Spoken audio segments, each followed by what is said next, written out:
Hello friends, welcome to Defence Matrix. तो जब से इंडिया और यूएस के बीच में रिलेशन थोड़े खराब हुए हैं ट्रेड टॉक्स की वजह से, तब से ये कयास लगाए जा रहे हैं कि जो डिफेंस टाइज हैं इंडिया और यूएस के बीच में, जो कि बहुत क्रूशल हैं, वो खराब हो सकते हैं, जो कि इंडिया के लिए प्रॉब्लमेटिक हो सकता है। फिर इस पर भी चर्चाएं चल रही हैं कि क्या अमेरिका पूरी तरीके से इंडिया को डिफेंस इक्विपमेंट की सप्लाई रोक सकता है। तो इस पर हम चर्चाएं करेंगे और इसको हम रिलेट करेंगे हाल ही में डिफेंस एक्विजिशन काउंसिल द्वारा क्लियर किए गए फंड के साथ, जो कि इंडियन आर्म्ड फोर्सेस की ऑपरेशनल कैपेबिलिटी को एनहेंस करने के लिए किए गए हैं। तो ये मुद्दा किससे छुपा नहीं है कि पिछले कुछ समय से हम अमेरिका से अपने मिलिट्री इक्विपमेंट्स को ले रहे हैं और काफ़ी हद तक अब इन पर हम डिपेंडेंट हो गए हैं। बाकी जेट इंजन्स और उनसे रिलेटेड रिस्क को लेकर हमने काउंटलेस वीडियोस बना रखे हैं। तो क्या एकदम से इंडिया को अमेरिका के साथ डिफेंस डील्स करना बंद कर देना चाहिए? तो अगर हम यूएस से नॉर्मल रिलेशन चाहते हैं तो ये पॉसिबल नहीं होगा। ये आपको मेंटेन करने पड़ेंगे और तोड़ना समझदारी भी नहीं होगी। हमारा आर्ग्यूमेंट खाली इतना रहता है कि जो हमारे लिए बहुत इंपॉर्टेंट प्रोजेक्ट्स हैं उनसे यूएस को दूर रखा जाए। इसलिए हम स्पेसिफिकली जेट इंजन पर ज़्यादा जोर डाल रहे हैं और ऑल्टरनेटिव्स देखने की बात कर रहे हैं। वरना बाकी जो डिफेंस इक्विपमेंट हमने लिए हैं उसके बारे में हम पहले ही डिस्कस कर चुके हैं कि ज़्यादातर के आपको रिप्लेसमेंट मिल जाएंगे अगर अमेरिका किसी तरीके से सप्लाई को रोकता है। लेकिन जो टेक्नोलॉजी डेवलपमेंट प्रोजेक्ट्स हैं और दूसरे क्रूशल प्रोजेक्ट्स हैं, वहाँ से अमेरिका को दूर रखना ज़रूरी है, क्योंकि पास्ट में भी हम ये चीज़ एक्सपीरियंस कर चुके हैं कि ये ऐसे कोलैबोरेशन को एज अ लेवरेज यूज़ करते हैं और हमारे अगेंस्ट इनका इस्तेमाल भी कर सकते हैं। पास्ट में इन्होंने किया है। तेजस की स्टोरी सब लोग जानते हैं। अमेरिका काफ़ी हद तक मदद कर रहा था तेजस की फ्लाइट कंट्रोल लॉज लिखने में फ्लाई बाय वायर सिस्टम्स के साथ, लेकिन एकदम से उन्होंने ये कोलैबोरेशन बंद किया पोखरण टेस्ट के बाद, और फिर उसके बाद ये काम हमने खुद ही किया। और इसलिए फ्यूचरिस्टिक जेट इंजन डेवलप करने की जब बात आ रही है तो वहाँ पर अमेरिका को बिल्कुल भी डिस्कस नहीं किया जा रहा है। फ्रांस और यूके के बीच में ही डिस्कशन चल रहा है, जहाँ पर फ्रांस प्रेफर्ड पार्टनर हो सकता है। लेकिन अगर हम अमेरिका के साथ टाइज को रखते हैं तो हमें मिलिट्री रिलेशनशिप को मेंटेन करना पड़ेगा, जिसका काफ़ी हद तक हमें बेनिफिट भी होता है, पर उस पर डिपेंडेंट नहीं होना है। और इसलिए अगर हम अमेरिका से कुछ परचेज भी कर रहे हैं तो ऐसे इक्विपमेंट करें जिनके रिप्लेसमेंट हमारे पास मौजूद हों। और फिर उस रिगार्ड में जब आप जेवलिन और स्ट्राइकर की डील के बारे में सोचते हैं तो ये थोड़ा सेंस बनाती है। पहले हमने खुद इस चीज़ का विरोध किया था क्योंकि हमारे पास वैप और MP-ATGM जैसी मिसाइल्स हैं। लेकिन अब जब अमेरिका के साथ रिलेशनशिप में अनसर्टेनिटी के रिगार्ड में चीज़ें देखी जा रही हैं तो ये थोड़ा सेंस बना रहा है, क्योंकि कल अगर अनसर्टेनिटी को देखते हुए अमेरिका इनके सपोर्ट को बंद भी करता है तो हमारा कोई बड़ा नुकसान नहीं होगा। हाँ, फाइनेंशियल लॉस होगा, पर वो लार्जर पिक्चर में बड़ा नुकसान नहीं है। कैपेबिलिटी लैक करना बड़ा नुकसान है, जो कि इंजन के केस में हो सकती है, क्योंकि ये पूरा का पूरा हमारा तेजस मार्क 2 का प्रोग्राम सैबोटाज कर सकता है और इंजन आप ओवरनाइट रिप्लेस नहीं कर सकते। तो ये चीज़ फैक्ट है। अमेरिका कैसा भी हो, अगर इनके साथ आपको नॉर्मल टाइज मेंटेन करने हैं तो थोड़े बहुत मिलिट्री रिलेशन को भी मेंटेन करना पड़ेगा। पार्टनर्स को थोड़ा खुश भी रखना पड़ता है। बट अच्छी बात यहाँ पर यह है कि इंडिया ने अपनी पॉलिसी को चेंज करते हुए ये चीज़ सामने रखी है कि अगर हम कुछ भी प्रिक्योर करेंगे तो हमको जॉइंट डेवलपमेंट या फिर लोकल मैन्युफैक्चरिंग चाहिए।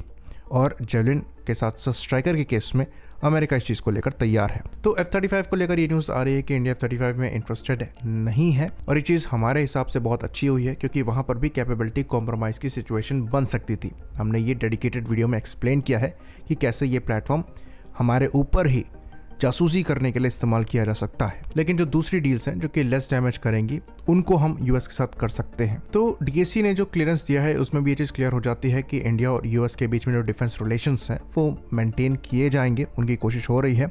और इसलिए एक्सेप्टेंस ऑफ नेसेसिटी को एक्सेप्ट किया गया है, जिसके अंतर्गत C-17 और C-130J हरक्यूलिस की फ्लीट को मेंटेन करने के लिए कॉन्ट्रैक्ट साइन किए जाएंगे। तो डेफिनेटली ये यूएस के साथ ही करे जाएंगे, जहाँ पर इनके कॉन्ट्रैक्टर ही इन प्लेटफॉर्म्स को मेंटेन करते हैं। इवन हम यहाँ तक कहेंगे कि इसकी पॉसिबिलिटी भी एग्जिस्ट करती है कि एडिशनल P-8 की डील भी इंडिया यूएस के साथ करे, और करना भी चाहिए। एक कैपेबल प्लेटफॉर्म है P-8I। तो अभी फिलहाल जो सिचुएशन नजर आ रही है इंडिया और यूएस के बीच में, उसको देखते हुए ऐसा लगता है कि ट्रेड को लेकर यहाँ पर खींचातानी हो सकती है। प्रेसिडेंट ट्रम्प का ईगो यहाँ पर सेटिस्फाइड नहीं हो रहा है, लेकिन उसके बाद भी किसी तरीके से बीच का रास्ता निकाला जाएगा और ट्रम्प उसको एज ए विक्ट्री शोकेस करेंगे और चीज़ें धीरे धीरे ट्रैक पर आएंगी। पर ट्रस्ट इशू डेफिनेटली यहाँ पर क्रिएट हो जाएंगे, जो कि इंडिया को कॉशियस करेगा इंपॉर्टेंट डिफेंस डील्स के बारे में रीथिंक करने के लिए। खैर, ये बात रही इंडिया और यूएस की। बाकी दूसरे डिफेंस डील्स की बात करें, जिसको लेकर DSC क्लियरेंस दिया गया है करीबन 67,000 करोड़ का। इसमें AON ग्रांट किया गया है BMP के थर्मल इमेजर और नाइट साइट का। नेवी के लिए compact autonomous surface craft vessels को लिया जाएगा। ब्रह्मोस फायर कंट्रोल सिस्टम को एक्वायर किया जाएगा और बराक 1 को अपग्रेड किया जाएगा। इसमें इनके लॉन्चर्स का भी अपग्रेड होगा और मिसाइल का भी होगा। बाकी एयरफोर्स की बात करें तो एयरफोर्स द्वारा माउंटेन रडार्स को लिया जाएगा, साथ में अपग्रेड किया जाएगा स्पाइडर एयर डिफेंस सिस्टम्स को, जिसका इंडियन नेम सक्षम है। तो स्पाइडर का जो मेन अपग्रेड यहाँ पर होगा, ये इसका इंटीग्रेशन होगा integrated air command and control systems, यानी कि इंडियन एयरफोर्स के IACCS से। तो इसमें बेसिकली इंडियन एयरफोर्स के जितने भी एयर डिफेंस सिस्टम्स हैं वो इंटीग्रेटेड है और इसके थ्रू ही वो जॉइंटली फंक्शन करते हैं। तो बेसिकली यहीं पर क्लासिफिकेशन किया जाता है कि कौन सा थ्रेट कौन से एयर डिफेंस सिस्टम्स इंटरसेप्ट करेंगे। और ऑपरेशन सिंदूर के दौरान IACCS ने ही मैक्सिमम पाकिस्तानी प्रोजेक्टाइल्स को और ड्रोन्स को इंटरसेप्ट किया था। तो स्पाइडर जो है ये उसका पार्ट फिलहाल नहीं था, जिसको अपग्रेड करके इसका पार्ट बनाया जाएगा। तो स्पाइडर एयर डिफेंस सिस्टम वैसे तो बहुत कैपेबल है, लेकिन इंडियन एयरफोर्स की सर्विस में एक मिसहैप की वजह से इनको नेगेटिव लाइट में देखा जाता है। तो 2019 के इंसिडेंट के दौरान एक फ्रेंडली फायर के इंसिडेंट में इन्होंने Mi-17 हेलीकॉप्टर को शूट कर दिया था, जिसके अंतर्गत कोर्ट मार्शल पे बैठा था और एक ऑफिसर को सस्पेंड भी किया गया था, जिन पर आरोप थे कि उन्होंने SOP को फॉलो नहीं किया था। तो ये इंसिडेंट डिस्कस करना इसलिए ज़रूरी है क्योंकि IACCS में इंक्लूड होने के बाद सेफ्टी थोड़ा बढ़ जाएगी, क्योंकि यहाँ पर टारगेट आइडेंटिफिकेशन प्रॉपर हो पाएगा, क्योंकि इन्फॉर्मेशन मल्टीपल सोर्सेस से आ रही होती है और इसलिए ये अपग्रेड बहुत ज़्यादा ज़रूरी है। स्पाइडर की बात करें तो ये basically quick reaction surface to air missile system है, जो कि शॉर्ट रेंजेस में टारगेट को इंटरसेप्ट करने की कैपेबिलिटी रखता है और ये रेंजेस 40 से 60 किलोमीटर के अप्रॉक्स की हो सकती है। तो बेसिकली यहाँ पर 2 मिसाइल्स यूज करी जाती हैं। पहली है पाइथन 5 जो कि IR गाइडेड मिसाइल है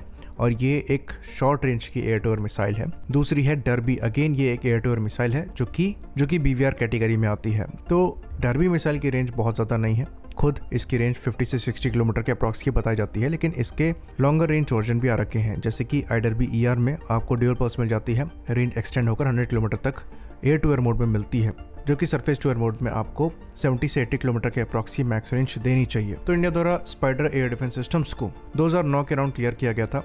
हमने स्पाइडर के MR वर्जन को प्रिक्योर किया था। करीबन 18 बैटरीज हमारे द्वारा ली गई थी, जिसके अंतर्गत 750 के अराउंड पाइथन 5 मिसाइल और 750 के अराउंड डर्बी मिसाइल्स हमारे द्वारा एक्वायर करी गई हैं। तो यहाँ पर मैक्सिमम एंगेजमेंट रेंज 80 किलोमीटर के अप्रॉक्स की बताई जाती हैं। तो ये काफ़ी कैपेबल एयर डिफेंस सिस्टम है और IACCS से इंक्लूड होने के बाद इनकी परफॉर्मेंस पहले से ज़्यादा बेहतर होगी, जो कि इस अपग्रेड के दौरान किया जाएगा। एक और जो अच्छी बात इन एयर डिफेंस सिस्टम्स के साथ है वो ये है कि यहाँ पर दोनों मिसाइल्स जो इस्तेमाल करी जा रही हैं ये हमारे LC-30 से भी इंटीग्रेटेड है, तो इंटरऑपरेबिलिटी भी पॉसिबल है और इनका हमारे आर्सेनल में होना कोई नेगेटिव बात नहीं है। तो ये चीज़ ज़रूर कही जाती है कि हमें इंडिजिनस एयर डिफेंस सिस्टम्स ही लेने चाहिए और VLSR SAM जैसे ऑप्शंस भी बहुत जल्दी हमारे पास अवेलेबल होंगे, लेकिन जो एयर डिफेंस सिस्टम्स हमारे पास हैं उनको भी एक्सप्लॉइट करना ज़रूरी है। हमें ये देखना पड़ेगा कि ये हमने कब लिए थे। तो जब 2008 में इनको लेने की चर्चाएं हो रही थी तब VLSR SAM के बारे में सोचा भी नहीं गया था। तो अब हमने अगर ले लिया है तो इसको बेस्ट यूज़ करना ज़रूरी है, ये सिस्टम बुरे नहीं है। अच्छी बात यहाँ पर यह है कि हम वही कर रहे हैं।